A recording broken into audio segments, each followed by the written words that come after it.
Hello everyone, welcome back to our channel Mommy's Cook. இன்னைக்கு வியட்நாமில் second day Tuesday morning எங்களோட பேக்கேஜில் எங்களுக்கு breakfast வந்து ஃப்ரீயாக ப்ரொவைட் பண்ணுவாங்க. ஸோ நான் இங்கே இருந்த ஹோட்டல்லையே நாங்கள் வந்து பிரேக்ஃபாஸ்ட் எடுத்துக்கலாம். ஸோ அங்கே என்னென்ன இருந்தது பார்க்கலாமா? பாயில்டு வெஜ்ஜீஸ் கொஞ்சம் வச்சுருந்தாங்க, ஸ்வீட் பொட்டேட்டோ, கார்ன், சாசேஜ் இருந்தது, fried noodles with veggies, fried pork, fried rice, pumpkin soup. இது வந்து மில்க் ஸ்டேஷன். இங்கே மில்க்கும் சோயா மில்க்கும் இருந்துச்சு. அதுக்கப்புறம் இது வேஃபல் ஸ்டேஷன் அலாங் வித் ஹனியும் இருந்தது. இது சாலட், நம்ம தேவையான வெஜ்ஜீஸ் போட்டு சாலட் ரெடி பண்ணிக்கலாம். அதுக்கப்புறம் இது bread with butter and jam இருந்தது. அதுக்கப்புறம் கொஞ்சம் யோகர்ட், இது வந்து சீரியல்ஸ், குழந்தைங்களுக்கு யாராவது யூஸ் பண்ணிக்கலாம். இது வந்து ஃப்ரூட் ஸ்டேஷன், அது பக்கத்துலேயே ஜூஸஸ் இருந்தது. இன்றைக்கி 2 விதமான ஜூஸ் ப்ரொவைட் பண்ணியிருந்தாங்க. நாங்கள் மார்னிங் பிரேக்ஃபாஸ்ட் நல்லா ஹெல்த்தியாக சாப்பிட்டோம். அங்கே ஒரு செஃப் நம்மளுக்கு இருப்பாங்க. நம்மளுக்கு தேவைன்னா எக் ஆம்லெட் போட்டுக்கலாம், இல்லைனா பாயில்டு எக் கேட்டாலும் கொடுப்பாங்க.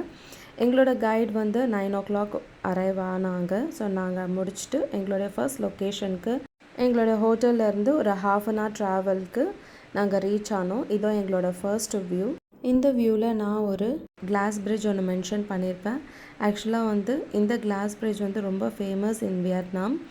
ஆக்சுவலாக நாங்கள் போன டைமில் அதை ரெனோவேஷனுக்காக க்ளோஸ் பண்ணியிருந்தாங்க. ஸோ கைடு வந்து தூரத்துலேருந்து காட்டினாங்க. அதுதான் glass bridge. Mid of December வரைக்கும் அது க்ளோஸ்டுன்னு சொல்லிட்டு இருந்தாங்க. சாப்பா விசிட் பண்ணுறவங்க கண்டிப்பாக விசிட் பண்ணுற பிளேஸில் கிளாஸ் பிரிட்ஜும் கேபிள் காரும் தான். நாங்கள் கொஞ்சம் அன்லக்கி, ஏன்னா ரெண்டுமே வந்து டிசம்பர் மிட் வரைக்கும் க்ளோஸ் பண்ணியிருந்தாங்க. இப்போ நாங்கள் வந்திருக்கிற லொக்கேஷன் வந்து ஹெவன் கேட். இந்த ஹெவன் கேட் ரீச் ஆகிறதுக்கு ஒரு மலை மேலே ஏறி தான் போகணும். 15 to 20 minutes ஆகும். ஸ்டெப்ஸ் எல்லாம் இருக்கும். நடுவில் வந்து ஸ்பீக்கர்ஸ் எல்லாம் வச்சு அவங்களுடைய தீம் மியூசிக்கெல்லாம் பாடிட்டே இருந்தது. ரொம்ப பீஸ்ஃபுல் அண்ட் ப்ளசண்ட்டாக இருந்துச்சு. கிளைமேட் ரொம்ப ரொம்ப கோல்டாக இருந்துச்சு. இந்த பிளேஸை க்ளவுட் ஹண்டிங்னு சொல்லுவாங்க. ஏன்னா ஃபோட்டோகிராஃபிக் வியூஸ்லாம் அவ்வளோ அழகாக இருந்தது.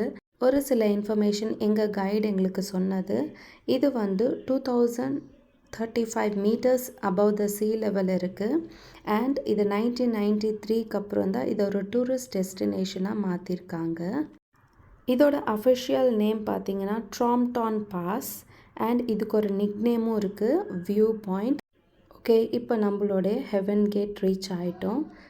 உள்ளே பார்த்தீங்கன்னா ஒரு புத்திஸ்ட் டெம்பிளும் ஒரு கார்டனும் இருக்குது. அதை நாளைக்கு வீடியோவில் போஸ்ட் பண்ணுறேன், மறக்காமல் பாருங்கள். சப்ஸ்கிரைப் பண்ணி வச்சுக்கோங்க, அப்போ தான் எல்லா வீடியோஸும் பார்க்க முடியும். Thank you, see you again.